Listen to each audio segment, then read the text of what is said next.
New layer, it's set it to color dodge, and then hit it with like a boom. Look at that. Yes, yes. So cool, especially with this high contrast line art. That's how you're getting that like really saturated, impactful look. That's the like Yoji Shinkawa's master trick that he pops out at every party is that he makes you think you see things where there ain't no things there.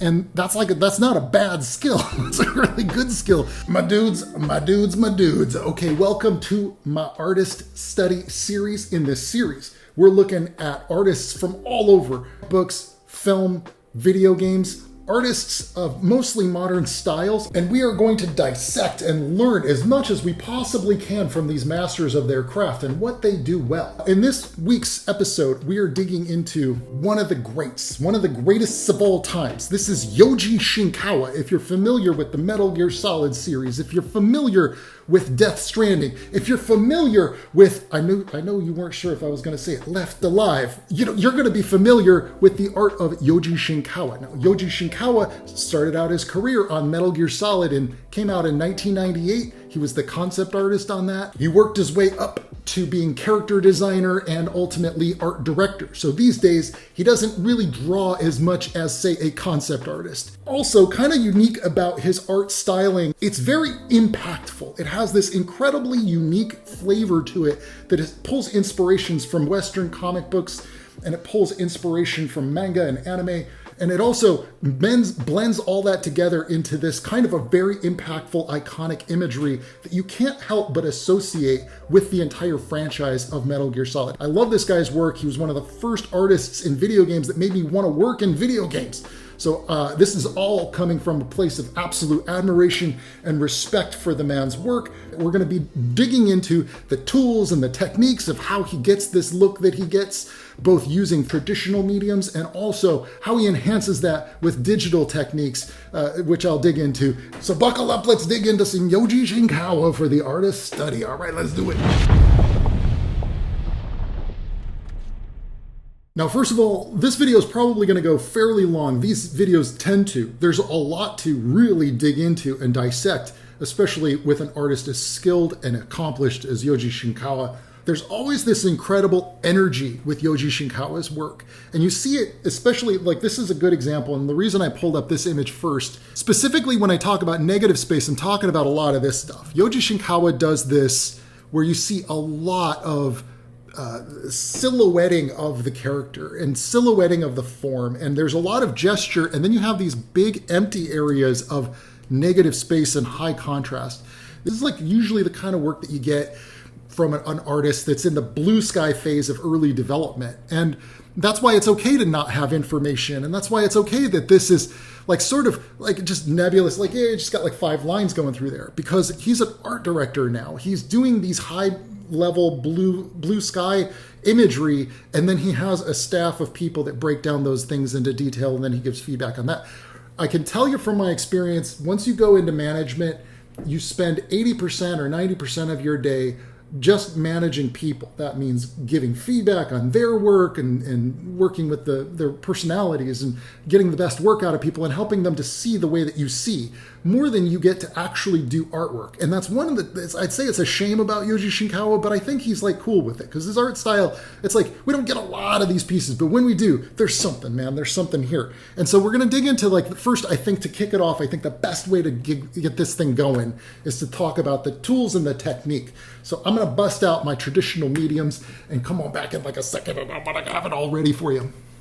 Now, obviously, if you want to get exactly the look that Yoji Shinkawa gets, you could use what is called a sumi-e brush. This is a traditional Japanese brush, and it is a massive, big fatty of a brush. If you look, there's like stray horse hairs that come off of it, and it gets pretty messy and gestural, and you have to hold it like this. It's very difficult to get accustomed to if you're not used to such a thing. And you dip it in an India ink is what I would use.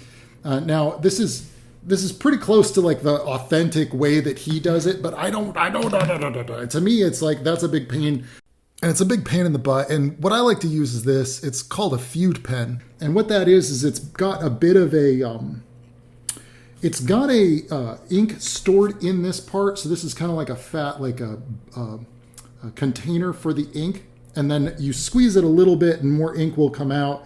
And you'll notice you get a little bit of this kind of dry area of brush, and then the wetter the brush is, the more thick it is with ink, the more like thick, opaque ink you're going to get. But the drier it gets, the more of that kind of gestural brushy stuff comes out. And something like this, I haven't used this pen in a little while, so I've got to like let the ink come out. And it's good to have this kind of like extra piece of paper off to the side. You're not inking on your original artwork with that, you know? I thought that the best way to illustrate this would be to show you how the Fugue Pen works. So what you'll see me doing here, and this is kind of the same technique that Yoji Shinkawa uses, where I'm not looking at the line art. I did my guides in like a sketchy line art, but for the most part, I'm kind of painting actually like more like a painter than an inker and say like a comic book. You notice that like half of the character's face is completely silhouetted or in shadow. You notice that instead of drawing the outlines around things, I'm drawing in the shadows and clumping. And this is definitely much more of a painterly technique. I would say that I even still rely a little bit too much on my line work sometimes, but you know, I still got a lot of that energy of using the Fugue Pen and more of this natural brushy kind of texturing. Another thing to note is that sometimes you want the pen to go a little dry because you want that kind of just scrapey, scratchy, kind of noisy ink that you get from a half-dry brush.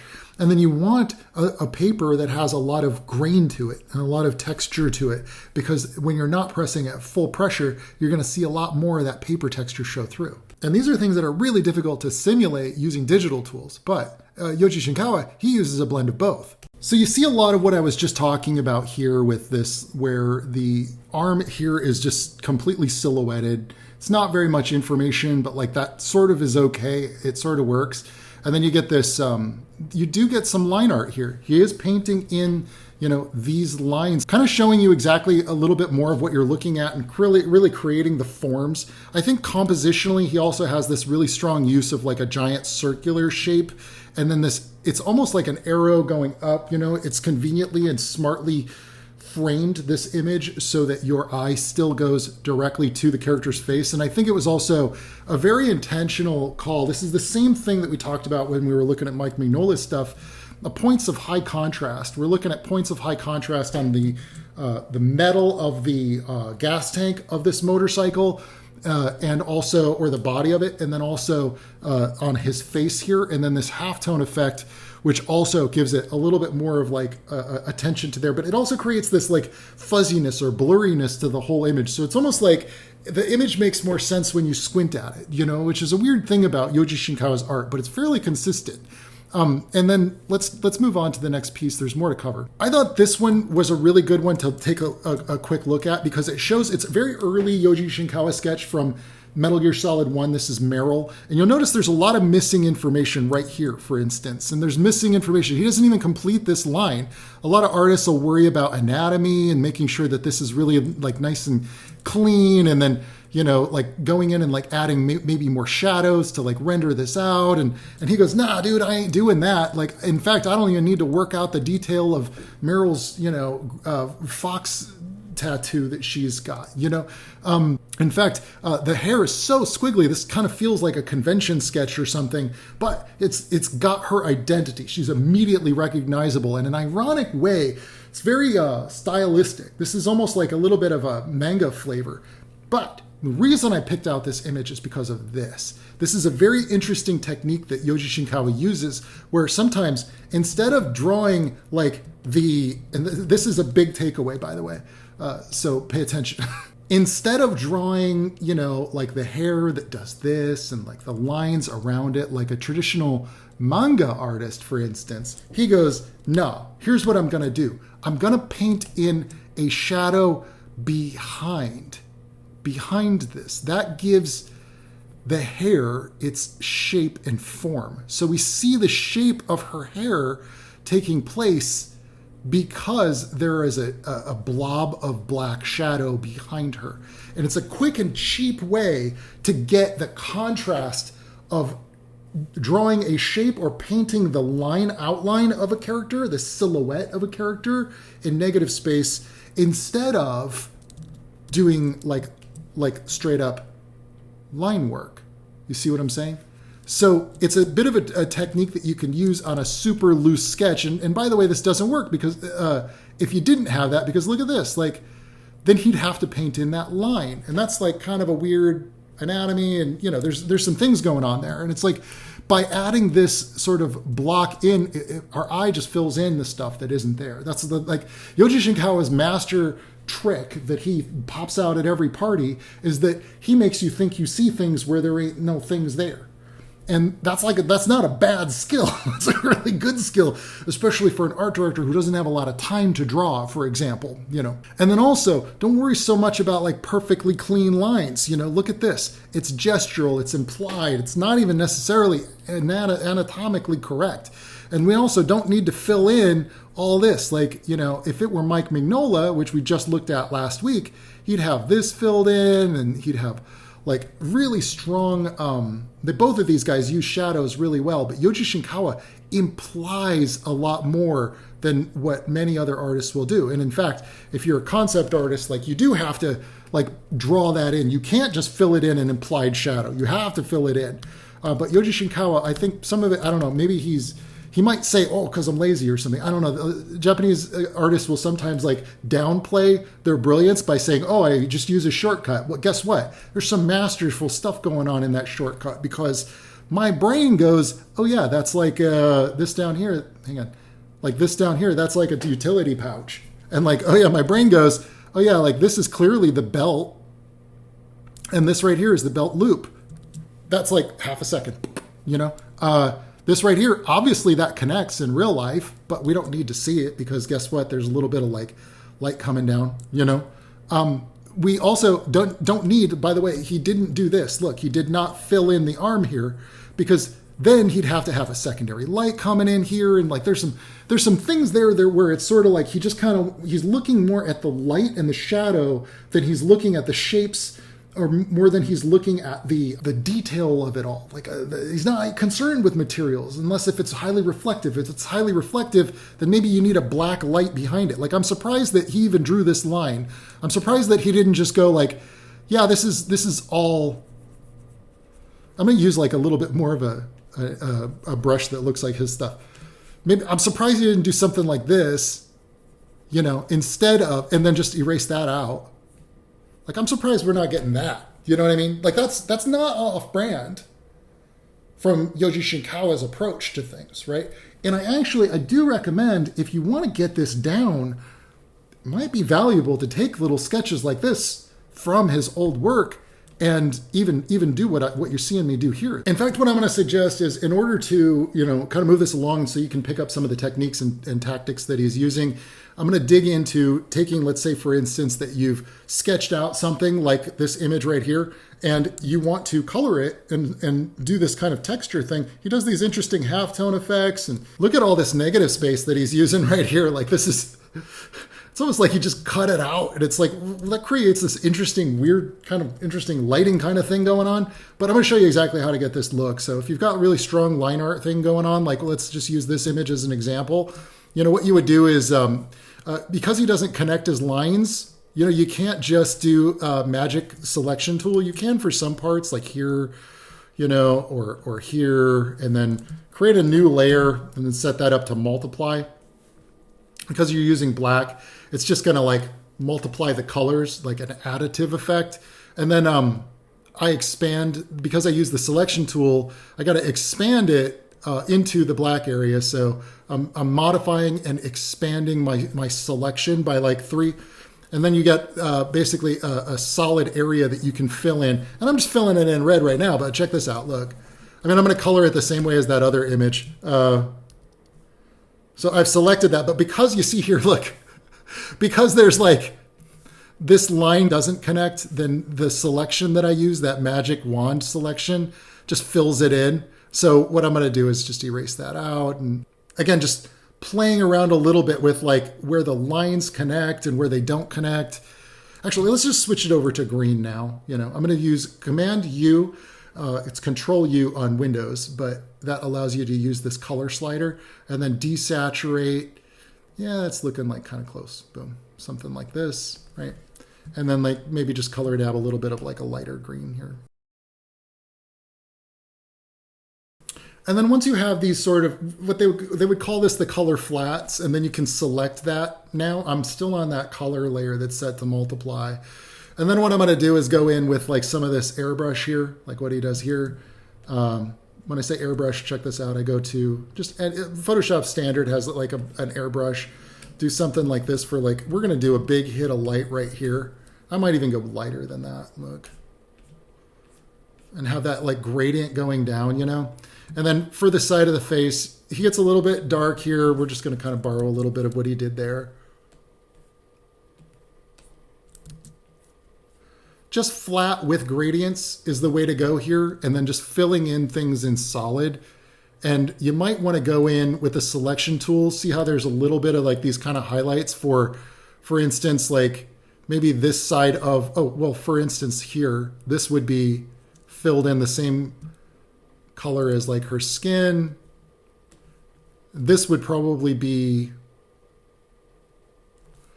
like a highlight like what he has going on here. And then the halftone effect is done similarly just by selecting the whole thing. And then I have a halftone brush.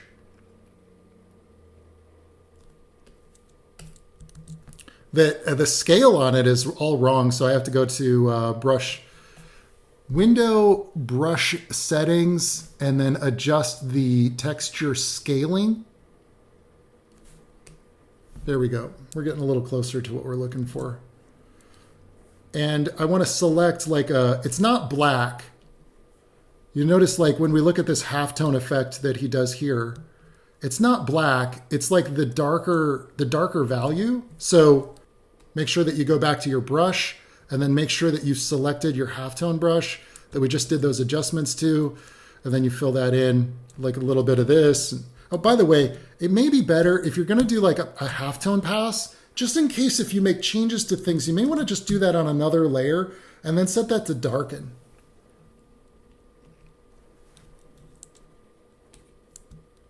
Yeah, he's even got the halftone in the hair. And by the way, it's interesting.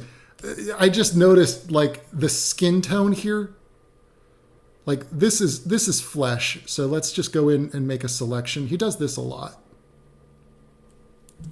And we'll just make that like kind of flesh tone, which is just a desaturated thing here. Probably the same is true with the arm.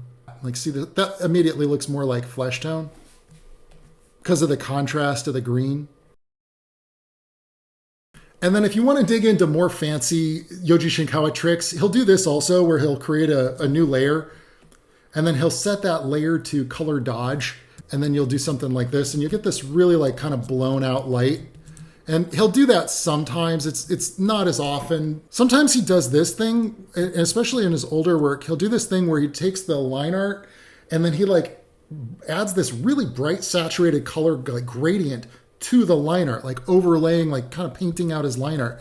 So the way to do that is to like go to the line art layer all the way at the bottom and go to select and select similar. That'll select all of the ink. Copy that, Command C, Command V to paste it. Right now, like this literally just has the line art on it and it's not even all of it. But what you can do is then you can hit this little button right here, which creates a little masky thing. And then what you can do is like go in with like a, in this case, orange will look good, you know, and that gets this effect. And so like, you know, that's how he does that. That's like, there's the tricks. I just laid it all out. That's how he's accomplishing this kind of iconic look. Now, by the way, I'm not a master of this. I'm not trying to emulate it exactly. I'm just looking at the techniques and going like, well, that's how he did this thing, that thing, and that thing. And that's like, you know, you can start to apply that to some of your own paintings. You see this, I do this in a lot of my own pieces, specifically. Like, if you look at this piece, this is heavily inspired by Yoji Shinkawa's work. You know, you've got your painted out line areas. You've got your, I didn't do any halftones, shockingly, you know. And in fact, I went in with like more painterly stuff than probably he would have. But I've got this thing where like, you see how I didn't want to do that line along the top of the sword. So I did like a box. Like, this is stuff that I've incorporated into my own work throughout the years. But I don't do it all the time. Here's an example of where you'll see this is definitely a lot of Shinkawa inspired brushwork in the headband here. And, you know, but I've also still got my own line art stuff that I do in here. So like, this is me incorporating more of Yoji Shinkawa's method and also a little bit of that magnolia kind of like silhouetting half of the whole body. It's kind of a cheap trick, but it totally freaking works. Before I move on, I want to point out a couple other things. These are sort of like, this is a cheap trick that he does, by the way. Really nice. And I wish I had a higher render version of this. But you'll notice this gun is a 3D model that he just imported into his shot. And so kind of a cheap trick that sometimes these artists will do and when they really have like press for time and such, especially with mechanical design. If you have a model of something like a weapon or a rifle or something, just import that in. I'm a little bit surprised that he didn't take the time to just like kind of, at least fill that in with like, ink and make it look more hand-drawn like the rest of the image. That would have really made this piece just so much more impressive. But he does that trick. This is what I was also talking about here,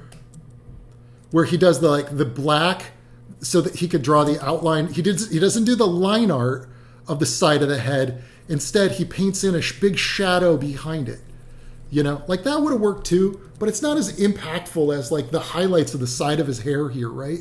And you could, even after you like scan in your line art, you start getting into the digital part of it, you could go in and start to add in some more negative space and, like more of the flowing hair through here. And like, very likely he probably even added this helicopter and, digitally, it might not have been drawn in the sumie or the ink portion of his drawing, but this is the important part we're looking at anyway, and it's got this energy. God, I love this one. And this is absolutely that effect I was talking about. New layer, it's set it to color dodge, and then hit it with like a boom. Look at that. Yes. So cool, especially with this high contrast line art. That's how you're getting that like really saturated, impactful look with the high contrast. It cuts out all the fluff. It's like we don't need to see, the cloth like stitches, and we don't need to see the neoprene or the details of the metal on this gun so much. He doesn't waste time with things that are not necessary. So obviously a lot of the art techniques that we've discussed from studying Yoji Shinkawa's work is very beneficial if you're trying to get this very high contrasty, impactful line art work. It's great for things like magazines or comic books or comic book covers. There's a lot of crossover, I guess you'd say, with some of Ashley Wood's techniques as well. And I do want to do a study of Ashley Wood's techniques, another one. I did one years ago. And but my point being that some of what we've learned here, it won't apply so much to things like, I don't know, if you're painting Hearthstone cards, or if you're painting World of Warcraft, like, character designs, or if you're doing any of the kind of concept art, production art stuff. And you might go, oh, well, why? Well, I don't want to go into that. I'll just say that it's not the most effective for production art, but it's great for things that are going to print or things that are on Instagram or things that are on Twitter, because it's very high impact. Yoji Shinkawa has a great way of creating this high impact kind of imagery. There is one caveat to this also, though, and I've seen this happen many times. If you emulate another artist too closely, you just kind of come across like a knockoff version of them. And I've seen many artists get a little too close to the sun, so to speak. It's like they just dipped a little too deep into the Yoji Shinkawa sauce. And it's like, that's the thing I would want to encourage you if you're an artist, is like, take a little bit of something from this. Like, there's some cool techniques here, right? Like, we've covered some neat stuff. And it's certainly things I want to incorporate a little bit more into some of my future pieces, but not for client work, and certainly not too much, because I don't want to become a knockoff Yoji Shinkawa. I want to be my own artist. And I think that that's a good thing for you to incorporate as well. Even when he is kind of like copying a little bit of what Frank Miller did, he's really making it his own. And I think that that's really important to do. I think it's really important for you to still try to find your identity and try to find your style and look and feel and things that you like, and really hone in a little bit on a little bit more of your own proclivities and your own specialties. I have been a concept artist on several major video games over the years. I've worked at Marvel Comics, and I teach everything that I know in these workshops, these real-time workshops over on my Gumroad channel. I have things there for beginners, like the easy art lessons, all the way up to professional level. If you're like, well, why can't I get my portfolio accepted at that major game studio I want to work at? Well, I have portfolio workshops and I have concept art workshops. that teach you everything that I know about concept art. And I want to thank you guys so much for stopping by. Don't forget to leave me some suggestions in the comments as to like who you'd like to see me dissect their art. I love doing these artist study series. I grow with every single time that I do one. And even if you just pick up like one little thing, like, oh, I didn't know that artist did it that way, or I never thought about doing my shadows that way, or that technique with that brush. Maybe this will just unlock some new thing that maybe you just want to give it a try in a piece that you're working on right now. And that's my goal with this series. It's not to copy, Yoji Shinkawa or be exactly like him. In fact, if anything, I want to make sure that we continue to appreciate the contributions of these skilled artists that have been working on games and movies and comics that we love over the years. It's our best way to combat a lot of the new technology that's happening with art as well. And so, of course, if you agree with that, please do drop that comment below. And I want to see you guys in the next video. So please come on back and let me know who you'd like to see me dissect next. All right, thank you so much. Bye. Where did my... It's fascinating that I no longer have my pen. There it is.